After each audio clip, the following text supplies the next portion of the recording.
My hair okay? Lovely. Hello, Booktube. I'm Shawn the Book Maniac. Welcome back to my channel. Here I am with another general book chat with a new-to-me booktuber who was on Booktube before I was born. No, not before I was born, but before I was on Booktube and left and has now recently come back, which is just delightful. So please welcome Grace Eickmeyer. Hello, Grace. Hi, Shawn. How you doing? Doing great today. How about you? Good. So I'm so glad that you found me on Booktube and that we have been able to do some collaborating. When did you first start on Booktube? I think it was somewhere in 2012 or 2013, Okay. actually. It was a long time ago now, and I did it for a couple of years and then stepped away for several years until now. So yeah, it was 2012, 2013, I think. I'm delighted that you came back. Why did you come back? I think, well, one, I've had a couple comments over the years from folks saying that it would be nice, but of course it has to come from you. And once the pandemic started really taking hold, I found myself cooped up at home and watching a lot more book videos than I had in many years. And I just felt inclined to be part of the community again, at least during this time. And your videos, that since you've come back, they have a definite aesthetic. You film in black and white, and you have an interviewer. Yes. Can you tell us a bit about that? I think even when I was first making these videos, I didn't really put a lot of thought into the aesthetic. And I wanted something to set apart my first time from my second time. And my friend and roommate, she's also a big reader, and most of the things that I talk about on the channel we would be talking about anyway. So it seemed like just like a fun thing to do together, to like have her help on it rather than like trying to like finding a way to like film when she's like busy or something. So yeah. That's a great solution to that issue, isn't it? It's a delight to watch the rapport between you two and the humor and the outside noises and everything. I'm glad someone enjoys it. That's fantastic. What kind of a reader are you? What do you like to read? I would say I'm a fairly omnivorous reader. There are some things that I don't read, but it's not that I won't read, if that makes sense. I think I told you when we were chatting earlier that I am somewhere between kind of a commercial reader and a super literary reader. So I don't really fall one way or the other, but I don't have a single genre that I'm loyal to, but I do have a soft spot for translated literature, modern classics, and then also literary nonfiction, essays, things like that. The first video that I saw of yours, after you commented on one of mine, you were talking about an Argentinian novel. I forget, it's something optic nerve. What is it? Optic Nerve. Optic Nerve. I was intrigued by what you said, and I think others out there might be interested in that book. Sure. It's a recent release. It's called Optic Nerve. The author is Maria Gainza. It's translated by Thomas Bunstead. And Maria Gainza is an art critic by training. And I believe this is her first work of novella-length fiction. And so you can definitely see some of her own autobiography filtering into her main character. But the book is... the structure is very unique because a lot of the time, much of the text is devoted to these sort of critical, almost essays on very particular works of art. Okay. Some world famous and some I think a little bit more niche to South America.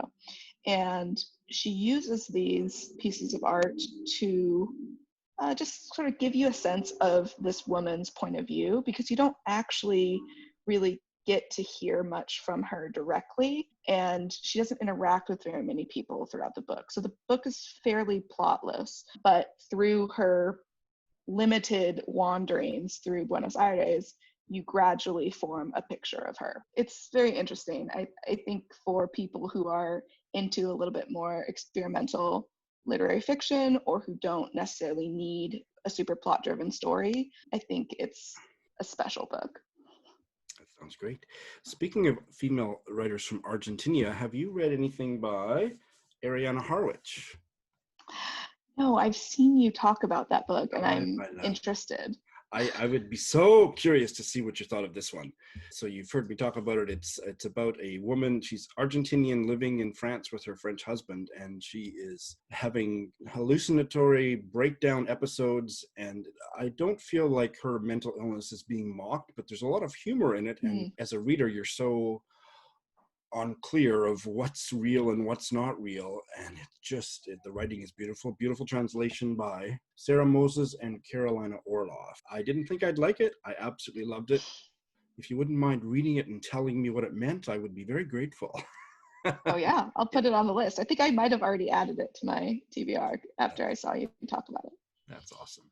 You were moved to comment on one of my videos because of this book, which I put in a book haul Hmm. by Carolyn Yes. Hilbrun, Writing a Woman's Life. So tell me about you and Hmm. Hilbrun. I don't know if people know who Carolyn Hilbrun is, but she was an American academic, a professor of literature, literary criticism, active in the 70s and 80s, and I believe she died by her own hand in the 90s, or I can't remember if it was the early 2000s.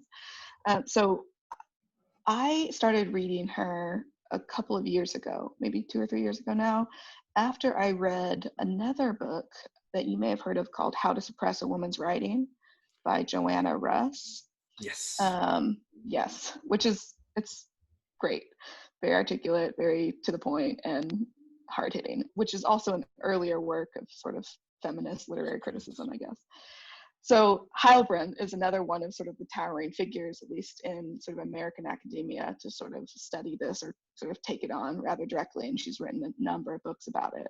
And so I think I read that one, and I read another one, maybe called Reinventing Womanhood.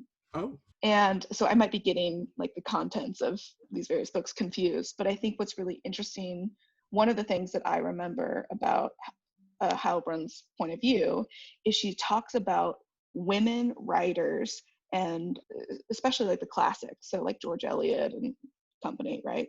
And how they're the limits of their own imagination in terms of giving agency to the female characters in their own stories. Mm-hmm. So, and I found that really interesting, and sort of like some of the choices the authors made to have like a male main character, for example, because there was even sort of fewer mental constraints about what the character was capable of, Sure. if I remember that correctly. That rings true. This is more focused, if I'm remembering, I read it in the early 1990s, of women's autobiography, autobiographical writing. I read it just as I returned to university as an undergrad in English literature, and then went on to do my master's. And this gave me so much inspiration because it wasn't dry. There was a lot of heart, can I put it this way, a lot of heart in it. It was intellectually rigorous and so damn stimulating. And as I was reading it, I remember fantasizing, I want to write a book like this or do research like this on gay male autobiography. Well, the book is still forthcoming. No, it's not forthcoming. But the book never got written, but I did focus a lot of my academic studies as a grad student on gay male autobiography. So yeah, was a very important book for me at that time, and I'm planning to reread it, which is why I bought it. I guess I should give it a reread. But what I would say to the viewers is, if you aren't very well versed in literary criticism, you should try her, because, to your point, very readable. And I think just like illuminates so much about some of the works that we're already enjoying, but just sort of takes it to another level. You mentioned modern classics. So tell me about some modern classics that you loved, would recommend, or anything like that. Yeah, sure. I think sort of like the mid 20th century is sort of where my main focus is. I don't know if people don't really read him, but one of my favorite authors is Paul Bowles and his wife Jane. And I never see anybody talk about him, but I think he's particularly good at sort of the cultural collision and what it's like the expat experience, certainly. Yes, And Sheltering Sky, right? Yeah, Yeah. brutal, harrowing. I would recommend him to anyone who is into modern classics and may not have tried. I think I would have a very different experience of it now. I read it about 15 or 20 years ago, and I didn't connect with it, but I just have a feeling that now, having read so much more internationally set fiction and whatnot, and being an expat myself, I would probably have a very different and probably more connected experience with it. So what about Jane? Jane is super interesting. Is she? I haven't read her. She put out very few works, like two. I think one's called Two Serious Ladies, and the other one's called My Sister's Hand in Mine. So not as much output as Paul, but their marriage or their sort of relationship is very interesting. By all intents and purposes, they were both gay, and I don't even know if they were like truly in a physical Conjugal. relationship with each other, or if they were more like a meeting of the minds in a Yeah. a group. So I wanted to say one other thing about Paul. I think that The Sheltering Sky is a bit of a divisive book because particularly like the treatment of some of the natives and like the main female character, but I think he's a very effective short story writer. And so even if you don't love The Sheltering Sky, I think some of his short stories are brilliant. Well, I'm big on short stories, so I will check out some of his. Great.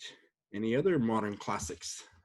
When I think about it, they're not really books that I read so much now, but Right. like, books that have shaped me. And this is maybe a bit of a dark horse, but I really like the author Graham Greene, and I don't think people also really read him very much anymore. Oh, Not everything. I mean, he wrote quite a bit, God. and I think he's sort of pegged as a Catholic writer. But Hmm. I think in terms of like plotting and just general suspense and like being able to get at some more like universal human themes, like I think he's very effective and isn't like a pretentious writer, just like an entertaining, solid story kind of guy. I've read quite a bit by him. Let me check because I'm drawing a blank on which one, but I studied him in university and I don't remember anything about what I read. But I recently, like 3-4 years ago, picked up another one by him and I'm blanking on which one. So should be in my Goodreads.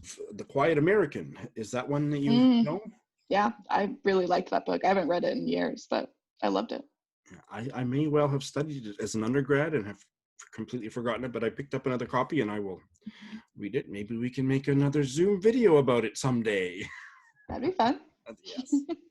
We're at the tail end of the Asian Readathon, and that's how you and I first connected because I reached out to you. And this video will go up later, but we have already Mhm. filmed and posted a video discussion of a short story by a Korean writer. Did you do any other reading for Asian Readathon? I did. I wasn't officially participating, but I have a number of books by Asian writers that I wanted to give some attention to. So I read primarily Asian books this month, actually. I'm trying to think of what maybe some of the highlights were. I read the book of essays that you may have seen going around. It's called Minor Feelings by Kathy Park Hong, Oh, yes. kind of a new release here in the States. Yes, Yeah, yes, so I yes. read her. And I read several kind of short Korean novels. Oh, This one might be of interest. I haven't seen it around. It's called Marilyn and Me by Ji Min Lee. And of course, I forgot the translator again. Chi Young Kim. Ji Young Kim. I think this was an interesting book in that it only technically covers 4 days, but through flashbacks or recollections, you get a sense of the characters' backstories. But the setup is that this young woman who's somehow attached to the American military, Korean military, several years after the Korean War, is assigned to translate for Marilyn Monroe when she comes to rah, rah, rah for the troops, go on tour. It's right after Marilyn Monroe married Joe DiMaggio, I think, and is maybe a bit also depressed by her stardom. So you have this juxtaposition of this like mega American star and this young Korean woman who is traumatized by the Korean War together, like on tour. It's a novel. It's a novella, a short If novel. it's not a memoir. Oh, well, that No. sounds fascinating, actually. Mhm. Any other highlights of your month of Asian reading? Mm. Well, maybe we can talk about, I think you had a book, I don't know if you got to it yet, by Bae Sua.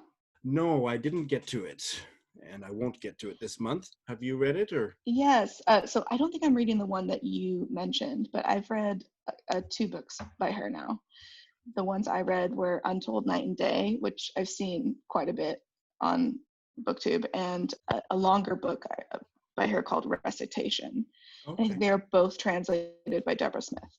And actually, maybe this is interesting. Recitation is a book that I find I'm not sure what I think about. Like, I couldn't even rate it because it was a very immersive experience, but I don't actually know what I think about it. And so I think she's just like one of those authors that I find challenging but magnetic.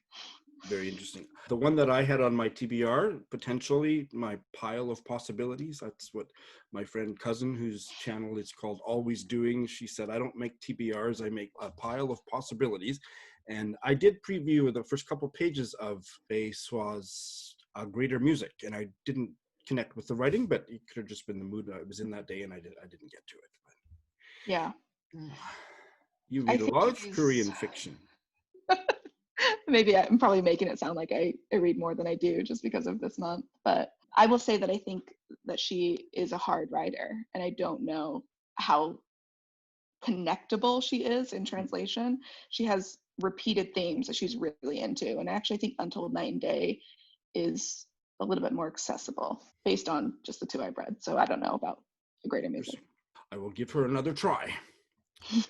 I have one that I'm curious about because I seem to be one of the very few people in bookish social media that ever talks about it. So I wonder if you know anything about the Korean American novelist Sonia Chung.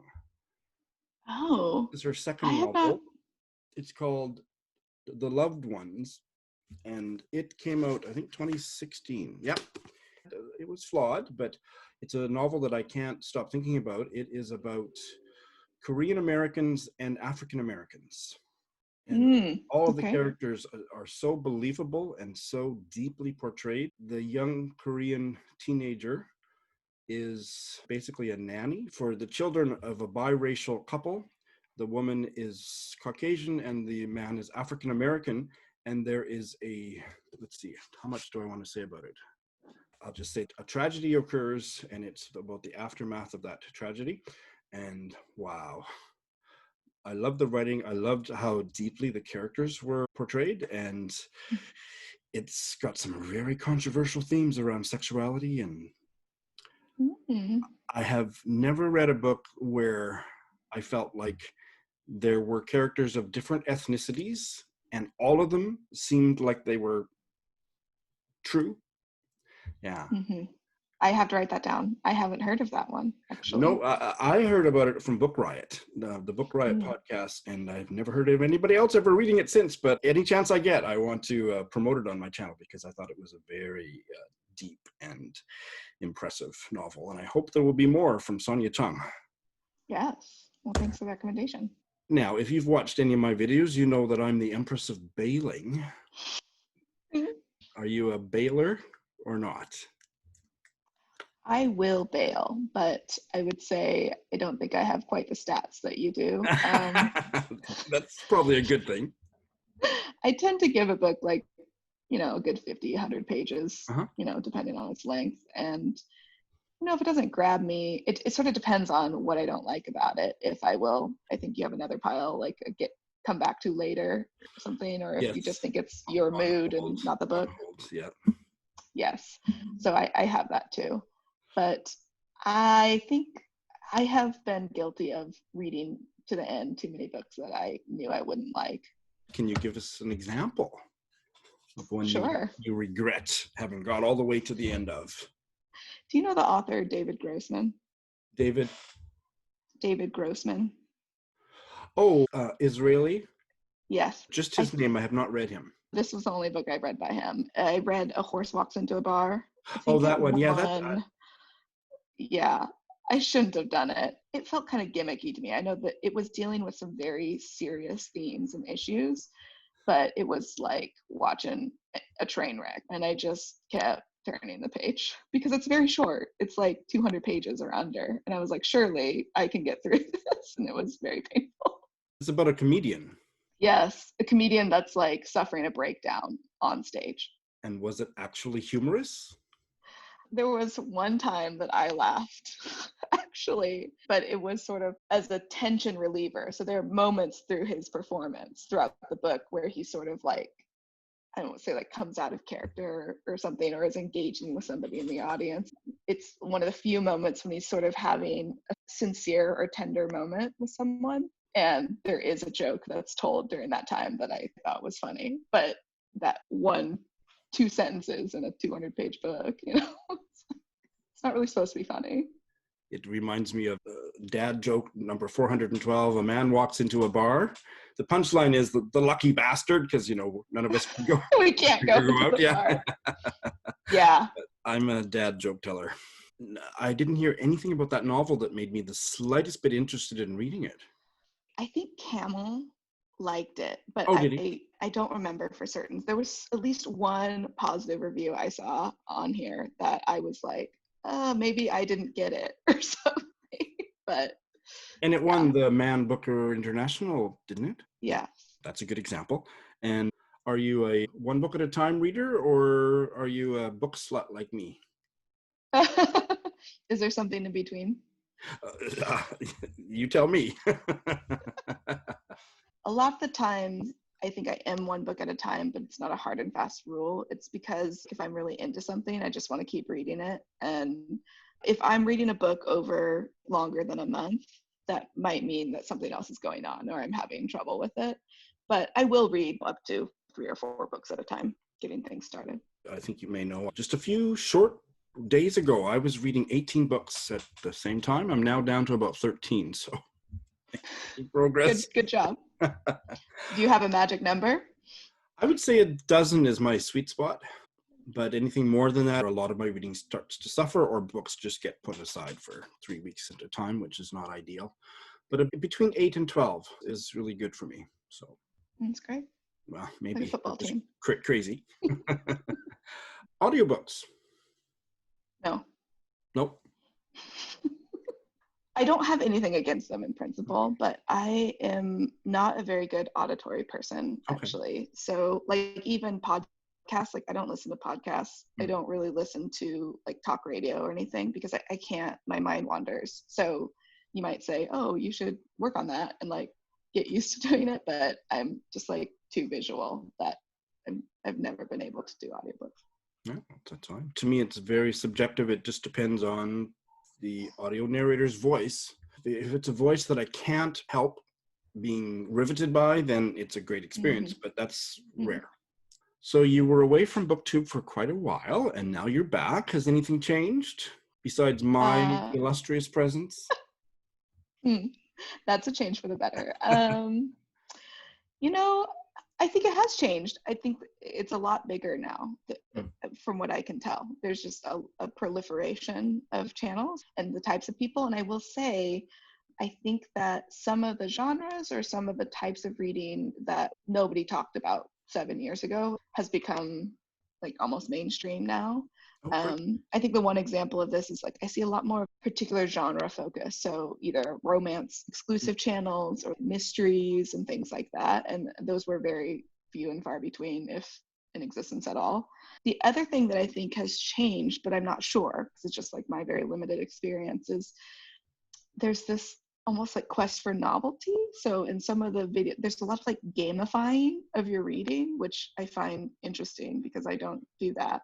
Oh, what would be an example of that? I think I know what you mean, but like people randomizing their TBR and then TBR based on those jar? numbers, they're going to read that, or making these like elaborate game boards to like help decide their reading or something. I don't know if it's because that's what's driving engagement with their subscribers and viewers, or if that's just a way to keep their own reading fun, or both. But I'm fascinated by it because I don't really need a game to like tell me what I want to read next. I don't know. Yeah, no, I don't either, but I find it entertaining to watch sometimes, and it's fun to satirize, but it's also fun to just put all of those intellectual pretensions aside and just enjoy what people are doing, and occasionally to do it myself.